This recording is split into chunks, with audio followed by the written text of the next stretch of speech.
А вы знали, что будет, если взять 1 чайную ложечку натурального меда, туда добавить 1 щепотку соли, все это хорошенечко перемешать вот таким вот образом.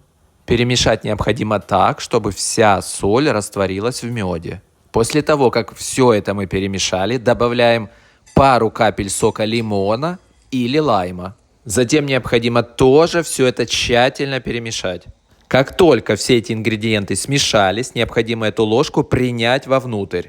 И для чего все это мы делали? Мы получили с вами лучшее средство, которое стоит копейки. Этим средством пользовались еще наши бабушки и дедушки. Эффект от него 100%.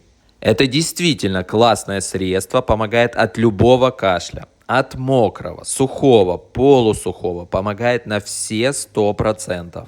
Так что обязательно сохраняйте это видео, делитесь со всеми, кто вам дорог.